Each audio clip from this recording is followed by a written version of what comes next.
লীগ কি আমাদের নেতা হওয়ার যোগ্য ছিল? না, ছিল না। তাই হাসিনার পতন হয়েছে। আপনার নেতা যে হবে সে যদি আপনার চাইতে কম মেধার হয়, আপনি তার নেতা মানবেন নাকি মানা উচিত? আজকে আমি এমন একটা বিষয় আপনাদের চোখে আঙুল দিয়ে দেখাই দিব যে আপনারা নিজেরাই হতাশ হইয়া যাইবেন। ভাববেন এই ভালসুন গুলো আমাদের নেতা হইতে যাইতেছে।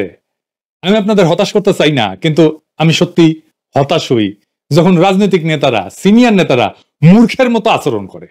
আমি সত্যি দুঃখিত যে এইভাবে বলতে হচ্ছে, কিন্তু আপনারা দেখবেন ওনারা কেমন মূর্খের মতো আচরণ করেছেন।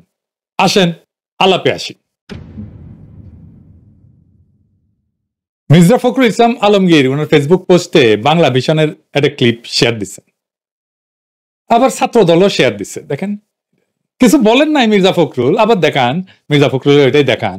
কিন্তু বাংলা ভিশনের পোস্টে বলা আছে বিএনপির অনুষ্ঠানের ভাইরাল ছবির পেছনের ঘটনা জানাইলেন নাদিম নিজেই। এটা বিশাল আবিষ্কার করে ফেলছে আর কি। আচ্ছা ঠিক আছে, ভাইরাল ছবিটা কে ভাইরাল করিছে জানেন? হ্যাঁ, জানেন না? হ্যাঁ, হে অধম ভাইরাল করিছে। এই প্রসঙ্গে পরে আসিচ্ছি, আগে দেখে নি কেন ছবিটা ভাইরাল হইল। এইটার বিষয়ে বাংলা ভিশনের সাংঘাতিক কি কয়। এই প্রোগ্রামের একটা ছবি ভাইরাল হয়েছে সামাজিক যোগাযোগ মাধ্যমে। সেখানে দেখা যাচ্ছে যে আপনি বসার জায়গা পাচ্ছেন না, আপনি আহত হয়ে দাঁড়িয়ে আছেন, পিছনে অনেক বিএনপির নেতারা বসে আছে, আপনি দাঁড়ানো অবস্থায়। এই ছবিটা এখন ভাইরাল। শুনলেন? কি শুনলেন? বাংলা ভিশনের সাংঘাতিক কইতেছে যে আহত নাবিলের জন্য বসার জায়গা ছিল না। হ্যাঁ, বিএনপি নেতারা বসবার দেয়নি, এই জন্য সমালোচনা হইতেছে। নাদিম কেন্দা কেন্দা কইছে তুমি একটু শুধু বসতে দিও পাশে। অনেকে পোস্ট দিচ্ছে মির্জা আব্বাসের সাথে বইসা আছে, সেটা দেখায়। হ্যাঁ, কইছে দেখেছ দেখেছ দেখেছ বসবার তো দিছে।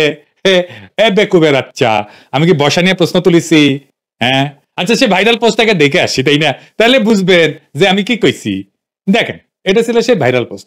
কয়েছে ইন্টারেস্টিং ফটো, আহত তরুণ জুলাই যোদ্ধা ক্রেসে ভর দিয়ে হাইটে যাইতেছে সামনে দিয়া, আর বুড়া ভামগুলা ব্যস্ত নিজেদের নিয়া। এই তরুণটার দিকে কোনো ভ্রুক্ষেপ নাই। এই বুড়াগুলার হাতে রাষ্ট্র ক্ষমতা তুলে দেওয়া কি উচিত? হ্যাঁ, এই ছিল আমার মন্তব্য। আমি যখন রেকর্ড করেছি এপিসোডটা, তখন এই পোস্টে লাইক প্রায় 2 লক্ষ, শেয়ার প্রায় 16,000, কমেন্ট প্রায় 30,000। আর তার মানে পোস্ট ভাইরাল হয়েছে, তাই না? তো এই ছবিটা দেখে একটা প্রশ্ন করেছিলাম, এডিটর সাহেব পাশে ছবিটা দেখে দেন, বসতে দেওয়া নিয়ে কোনো প্রশ্ন আছে? আমার পোস্টে নাই। এই সাংঘাতিক তো কনটেক্সটই জানে না, সাক্ষাৎকার নিয়ে বসে আছে। ওইখানে সামনে যারা নেতারা বসেছিল ওর সাথে ফুসুর করেছিল, তাদের কথা শোনা দরকার। আমি কি প্রশ্ন তুলছি এটাই বুঝে নাই। আবার কচু খেতে এটা ভিডিও শেয়ার দেখছে, সে নাকি চপটাঘাত করিছে। এইটা সাহেব ওই ছবির যেই অংশ উনি ওই কচু খেতে ভিডিও দিছে, ওটা না দেখান না দেখি। দেশে তার দল এবং এই জাতিকে অক্ষত রাখার জন্য প্রাণপণ চেষ্টা করে সফল হয়েছেন জনাব তারেক রহমান। আজকের বিশেষ অতিথি বিএনপির মহাসচিব জনাব ফখরুল ইসলাম আলমগীর সহ জাতীয় নেতৃবৃন্দ, সমবেত সাথী বন্ধুগণ, গত 17 বৎসরে আওয়ামী ফ্যাসিবাদের বিরোধী তাদের মতের বাহিরের এমন কোন ব্যক্তি, এমন কোন সেক্টর, এমন কোন সংগঠন নাই। ছবি আর ভিডিও কোন তফাৎ আছে? নাই। আমরা ভিডিও তার একটা নতুন জিনিস পেলাম, ব্যাকগ্রাউন্ডে তারেক রহমানের বন্দনা করা হচ্ছে, তাই না? এটা নাকি আহতদের নিয়ে প্রোগ্রাম। তো আহতদের নিয়ে প্রোগ্রামে তারেক রহমানের বন্ধতা কেন করিচ্ছে বাবা? তারেক রহমানকে আহত হয়েছিলেন নাকি? তো আমি যা লিখেছি আর ওরা যা বুঝিছে তাকে ঠিক একই জিনিস। এই বুদ্ধি নিয়ে, এই মেধা নিয়ে রাজনীতি করে আলাপ করে বেড়াইছেন, রাষ্ট্র চালাইবেন আপনারা। হ্যাঁ, আপনারা তো আম কইলে আমরা বুঝবেন। একজনেরও মাথা আসলো না যে এই লোক তো এই কথা কয় নাই, বসাবসি নিয়ে তো কোনো কথা কয় নাই। বাংলায় তো লেখা আছে, তাই না? ফ্রেঞ্চে তো লিখি নাই। ফ্রেঞ্চে লিখলেও তো গুগল ট্রান্সলেট করে পড়া যায় কি লিখেছি, তাই না? বাংলা লেখাপড়া বুঝতে পারেন না, মির্জা ফখরুলকে বুঝে এটা শেয়ার দিলেন, মানে উনি বুঝলেনই না আমি কেন সমালোচনা করেছি। ওই ছবিটা তো মিথ্যা বলেনি, কিন্তু তাতেই আমার গালাগালি শেষ নাই। কয় আমি নাকি গুজব ছড়াইছি। ছবিতে বুড়াগুলা কি করতেছে, কি ছেলেটার দিকে তাকায় নাই পর্যন্ত। দেখেন, আবার এইখানে আমাদের বড় দলগুলার গণতান্ত্রিক ভণ্ডামি উদ্ঘাটিত হয়। ছবিটা তোলা হয়েছে একটা প্রকাশ্য অনুষ্ঠানে, যেখানে একজন তরুণ, যে বর্ষা বিপ্লবের একজন আহত শ্রেণী, ও হয়তো বিএনপি করে, ছাত্র দল করে, হয়তো প্রেসে ভোট দেওয়ার সামনে দিয়ে হাইটা যাইতেছে। সেই সময় তার সামনে বসা প্রবীণ রাজনৈতিক নেতারা কেউ তার দিকে তাকাচ্ছে না, কেউ না। কেউ তার সাথে চোখাচোখি করতেছে না, নিজেদের মধ্যে আলাপ করতেছে, মগ্ন। এডিটর সাহেব দেখান না, এটা সার্কেল করে দেখা দেন। এবং আমি এটাকে বলছি ইন্টারেস্টিং ফটো, না চেঁচাই কইছি, না বকাঝকা করে কইছি, কেবল একজন রাজনৈতিক পর্যবেক্ষক হিসাবে দৃশ্যত বাস্তবতা ব্যাখ্যা করেছি। আমি কি ভুল দেখেছি? আপনারাও তো দেখেছেন, তাই না? কেউ কেউ বলছে আমি পুরোটা দেখিনি, বলা হইলে আমি গুজব ছড়াইছি। এখন প্রশ্ন, আমি কি আসলে গুজব ছড়াইলাম? না, আমি তো গুজব ছড়াই নাই, বরং নির্মম এক সত্যের টুকরা সামনে আনিছিলাম, যা দেখা কারো কারোর জন্য অস্বস্তিকর। হ্যাঁ, পরে হয়তো তারে পাশে বসানো হয়েছে, সে আয়োজকদেরকে ধন্যবাদও হয়তো দিছে, ছেলের মুখে হাসি আছে তাও দেখা গেছে, কিন্তু তাতে কি এই ছবিটার ওই মুহূর্তের নৈতিক সত্য বিলুপ্ত হইয়া যায়? একটা গুরুত্বপূর্ণ প্রতীকী মুহূর্তে নেতারা যদি নৈতিক দায় পালন করতে না পারেন, তাহলে তারা নেতৃত্বের উপযুক্ত কিনা? এই প্রশ্ন তো তোলাই যায়। রাজনীতি আসলে কি? ঘটনা পর্যালোচনা না উপস্থিত মুহূর্তের দায়িত্ব? জাপল সার্চ কইছিলেন, man is nothing else but what he makes of himself. ইংরেজি যেহেতু কইছে, ঠিকই কইছে, মানে মানুষ আসলে কিছু না, সে আসলে নিজেকে কি তৈরি করে সেটাই। রাজনীতিবিদরাও তাই, তারা কেবল তাদের পদের বা বক্তব্যের মাধ্যমে মূল্যায়িত হয় না, বরং তারা কোন মুহূর্তে কি করলেন, কিভাবে প্রতিক্রিয়া জানাইলেন, তার মাধ্যমে তাদের চেতনা, নৈতিকতা এটা পরিমাপ করা হয়। এটারে বলে ক্যারেক্টার আর্ক। এই যে ক্যারেক্টার আর্ক, যারা গল্প উপন্যাস লিখেন তারা এই টার্মের সাথে পরিচিত। মানে হচ্ছে ক্যারেক্টার আর্ক হচ্ছে আপনি কিভাবে একটা ঘটনায় রিয়েক্ট করেন। মির্জা আব্বাস বলেছিল 28 তারিখে প্রাণ ভয়ে দাঁড়াতে পারেন নাই, তাই না? ওইটা আপনাদের ক্যারেক্টার আর্ক। হরতালটা কি স্যার দল রিজভিভাবে কয়েকজনের নিয়ে বসে আছে, আপনারা যাওয়ার সাহস করেন না, এটাই তো আপনার ক্যারেক্টার আর্ক। খালেদা জিয়ারে বালুর ট্রাক ফেলে আটকায় রাখলো হাসিনা, আপনারা বাদ ভেঙে যাইতে পারলেন না ওনারা বাইর করে আনতে, এটা আপনাদের ক্যারেক্টার আর্ক। কয়জন পুলিশ হাতে গোনা যায়। এই পুলিশের বেষ্টনী থেকে খালেদা জিয়াকে মুক্ত করতে পারেন না, এখন হ্যাডম হয়ে গেছে, হারকুলিস হয়ে গেছে না একজন। এটা ক্যারেক্টার আর্ক। 2013 সালে 5ই মে হেফাজতকে মাঠে নামাই দিয়ে নিজে মাঠে নামেন নাই, এটা একটা ক্যারেক্টার আর্ক। Character arc. ঠিক বিপদের টাইমে আপনারা কি করেন, এইটা একটা মায়েন্দ্রক্ষণে আপনারা কি করেন, ওই মুহূর্তে ছেলেটা হাইটা যাইতেছে, আপনারা কি করছেন? কিছু না, শুধু যদি তাকায় থাকতেন তার দিকে, তাহলে ছবিটা অন্যরকম হইতো, কেউ সমালোচনা করতো না। এখন যদি কেউ বলে ছবিটা শুধু একটা মুহূর্ত, তবে প্রশ্ন আছে, ঠিক সেই মুহূর্তে আপনি কেন ব্যর্থ হইলেন? রাজনীতি তো বড় বড় বক্তৃতা না, রাজনীতি হলো ব্যতিক্রমী মুহূর্তে সঠিক প্রতিক্রিয়া দেখানোর নৈতিক সক্ষমতা। আর সেই মুহূর্তটা ছিল তেমনি একটা পরীক্ষা। এইটারই মার্কসীয় বিশ্লেষণে বলে প্রতীকী ক্ষমতা। মার্কস বলছিলেন, the ruling ideas of each age have ever been the ideas of its ruling class. কারণ ওটা শাসক শ্রেণী, আর ওই তরুণ রাজনীতির মঞ্চের অভিনেতা। তাকে যদি উপেক্ষা করে তাহলে তারা কি বার্তা দেয়? বার্তা তো হলো তুমি আমাদের রাজনীতির প্রয়োজনীয় ছবি মাত্র, নায়ক না। তারা হয়তো পরে বাহবা দিছে, পোজ দিছে, ফুল দিছে, ছবি তুলিছে, কিন্তু সেই প্রতীকী মুহূর্তে তাদের চোখ যেখানে থাকা উচিত ছিল তা ছিল না। তারা তাকায়নি, তারা ভাবেও নি তাকানো জরুরি। এটাই তো আসল অসুখ।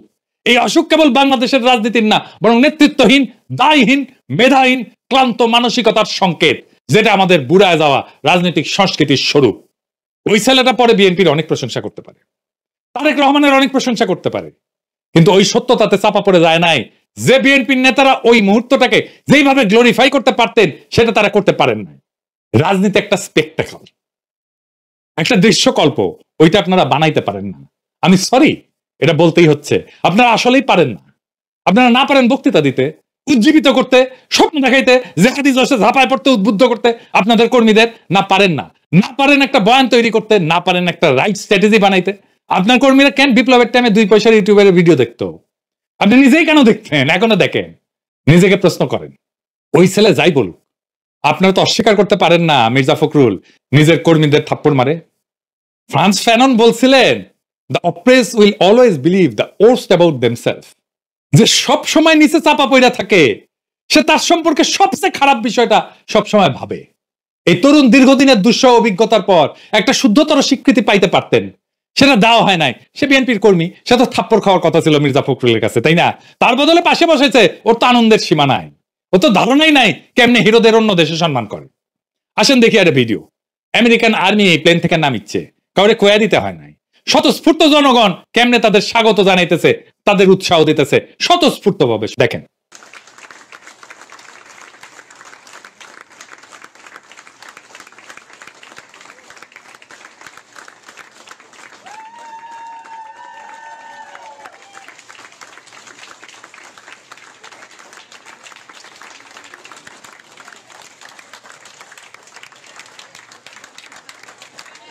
এইবার দেখেন একটা অনুষ্ঠানে আনুষ্ঠানিকভাবে কেমনে সম্মান জানায় হিরোরে। So tonight's most valuable Patriot Award goes to Marine Corps Sergeant Rob Jones.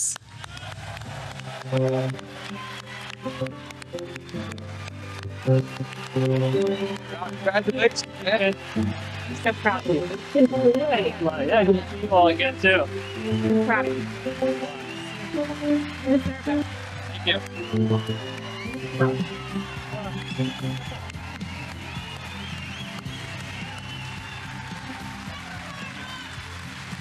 So, Rob, the country's inspired by you, your story, and the one they just saw but we were introduced for the first time. How did the Rob Jones that we're looking at today, how is your life different from the Rob Jones if you had both your legs coming out of the war? I tell you what, I can't really tell you. I mean, if I hadn't been wounded, I might have been killed the next day by a sniper's bullet, or I might have stepped on another IED and been killed there. So it's hard to answer that question, but what I've done is just accept whatever situation I have and just move forward with what I can affect, and that is what I'm going to do now, what I'm going to do next. Rob, Thank you. there's a beautiful lady. এইবার বলেন, এটা তো মিথ্যা না। সে যখন হাইটা যায় তারা কেউ তাকায় নাই, অন্যদিকে তাকাইছিল বা অন্য কারোর সাথে কথা বলতেছিল। ওই মুহূর্তে ওই ছেলেটা তাদের আগ্রহের বিষয় না, তাদের ওই ছেলের চাইতে বড় বিষয় আছে। যদিও অনুষ্ঠানটা জুলাই যোদ্ধাদের সম্মান জানানো নিয়ে হয়, তাহলে তারাই তো ফোকাস অনুষ্ঠানের। ওই গুজুর গুজুর ফুসুর তো ফোকাস না। আপনি তো গুজুর গুজুর ফুসুর করতে আসেন নাই অনুষ্ঠানে। যেভাবে সভ্য দেশের সম্মান জানায়, সেই সম্মান যদি পূর্ণ হয় সেটা অসাধারণ। কিন্তু তাতে কি আমরা সেই মুহূর্তে নৈতিক ব্যর্থতা অস্বীকার করতে পারি? আমি যা করছি তা গুজব না, তা হচ্ছে রাজনৈতিক স্মৃতির সংরক্ষণ। আমার পোস্ট ছিল এক ধরনের নৈতিক প্রশ্ন, সেটাই বিএনপির সহ্য হয় না। এটাই হইতেছে বিএনপির কালচার, এটা বিএনপির রাজনীতি। কারণ এইখানে প্রশ্ন করলে গালি আসে, সত্য তুলে ধরলে ষড়যন্ত্র হয়, আর ছবি বিশ্লেষণ করলে গুজব হয়। এই মুহূর্তটা আমাদের দেখাইছে নেতৃত্ব বদলানোই যথেষ্ট না, নেতৃত্বের দর্শনও বদলাইতে হবে। আর ওই মুহূর্তটা, ওই তরুণটা আমাদের চোখে আঙুল দিয়ে দেখাই দিছে ক্ষমতার জন্য কে প্রস্তুত, কে সময়ের ক্লান্ত চেহারা। এই ছবিটা ইতিহাস সংরক্ষণ করবে। আমি যেইভাবে বলছি, ইতিহাসও সেই ভাষায় একদিন উত্তর দেবে। কারণ রাজনৈতিক ছবি কখনো শুধু আলোকচিত্র না, ওটা সময়ের দলিল। এরপরে বিএনপি কর্মীদের তো গালাগালি শেষ নাই। হ্যাঁ, আমি এটা ব্যাজ অব অনার হিসাবে নেই। বিএনপির কর্মীরা যখন প্রাণ নিয়ে দৌড় বেড়াইতো, গুম হইতো, নির্বিচারে ক্রসফায়ারে মারা যাইতো, সেই সময়গুলোতে আমি বিএনপির ক্রসফায়ারে মারা যাওয়া কর্মীদের নিয়ে এমন ভিডিও বানাইতাম। দেখেন এডিটর সাহেব, একটু দেখা দেন। আওয়ামী লীগের হামলা মামলার ভয়ে 15 বছর ধরে চট্টগ্রামে আতঙ্কের সাথে পরিবার নিয়ে থাকতেন তিনি। কখনো কখনো ঢাকায় অবস্থান করতেন পলিটিক্যাল কারণে। এমনকি খুন হওয়ার 4 দিন আগেই ঢাকা থেকে এসেছিলেন নুরু। নুরু হত্যার কোনো বিচার হয়নি। শুধু নুরু নয়, এমন অসংখ্য মানুষকে হাসিনার পুলিশ, র্যাব এভাবেই হত্যা করেছে। অনেকের লাশ খুঁজেও পাওয়া যায়নি। নুরু পরিবার ভাগ্যবান, তার লাশ অন্তত পরম মমতায় কর্ণফুলী নদী তীরে পৌঁছে দিয়েছে। কর্ণফুলী নদী সাক্ষী আছে, সাক্ষী আছে সেই রাতের চন্দ্রতারা। আমরা তোমাদের সাক্ষী মানলাম। হাসিনার ফ্যাসিস্ট শাসনে স্বজন হারানো হাজার হাজার মানুষের কান্নাকে কর্ণফুলী তুমি অনন্তকাল বয়ে নিয়ে যেও, ততদিন যতদিন মানুষ টিকে থাকবে। আমাদের সম্মিলিত কান্নাকে কর্ণফুলী তোমার কাছে গচ্ছিত রাখলাম। বিএনপির যে কর্মী সমর্থকেরা এই ছবি নিয়ে কচু খেতির উস্কানিতে উন্মত্তের মতো আচরণ করেছে, আজকে ক্ষমতার কাছাকাছি পৌঁছে, তাদের তখন দেখা যাইত না। আমি বিএনপি না কইরাও সে দাহকালে বিএনপির পাশে দাঁড়াইছিলাম যখন বিএনপি মজলুম ছিল। আবারও দাঁড়াবো যদি মজলুম হয়। আবার এই বিএনপি সামান্য সমালোচনা নিতে পারে না। আপনাদের কাছে প্রশ্ন, যেই বিএনপি সামান্য সমালোচনা নিতে পারে না, এরকম দলকে আপনারা বাংলাদেশের রাষ্ট্র ক্ষমতায় দেখতে চান কিনা? এদের চোখ উল্টাইতে এক মুহূর্ত লাগে না। পৃথিবীতে একটা নজিরবিহীন ছাত্র জনতার বিপ্লব হয়েছে, সেই বিপ্লবকে পৃথিবীর সামনে দেখিয়ে দিতে হবে এই রক্তাক্ত বিপ্লবের মধ্য দিয়ে।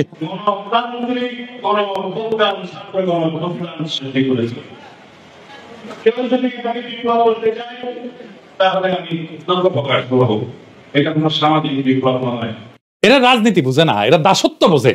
যে ওর দলের দাসত্ব করবে ওরা তার সাথে থাকবে, আর তার বাইরে যারা তার আরো শত্রু। যারাই এদের দাস না, তার উপরে এটা ঝাঁপায় পড়বে নেকড়ের মতো জিঘাংসা নিয়ে। সেই দিন যেমন কর্ণফুলীর সাক্ষী রাখিছিলাম, আজকেও আমার দর্শকদের সাক্ষী রাখতেছি। আর শপথ নিচ্ছি এই দুর্বিনীত রাজনৈতিক চর্চাকে কোনোভাবে বাংলাদেশের মাটিতে খুঁটি গাঁথতে দেব না ইনশাল্লাহ। বিএনপির নেতা কর্মীদের বলি, আমার পরামর্শ নিতে পারেন নাও পারেন, কিন্তু কয়ে রাখা আমার দায়িত্ব। কচু খেতিদের দিয়ে রাজনীতি তৈরি হইতে দিয়েন না।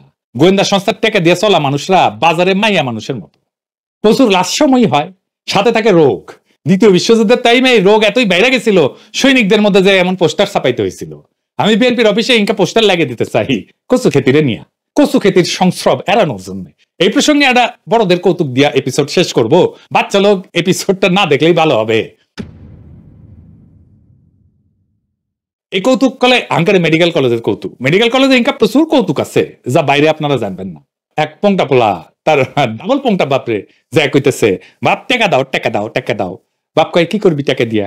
তো কয়, তো বাপ কয় যাইস না বাপ, তোকে রিকোয়েস্ট করেছি। তো পোলা তো অবাক, বাপ নিজেই পংটা, সে কেন বাধা দেয়? তো পোলা কয় কেন যাবো না? তো বাপ কয় গেলে তোর সিভিলিস হবি, সিভিলিস খুব খারাপ অসুখ, তোর সিভিলিস হলে কাজের বুয়ার হবি, কাজের বুয়ার হলে আমার হবি, আমার হলে কলে পুরা পাড়ার হবি। খুব খেয়াল। বিএনপি কচু খেতির সিভিলিস যদি আপনারে ধরে, বাংলাদেশের কোনো রক্ষা নাই, পুরা বাংলাদেশ সরে যাবি। কি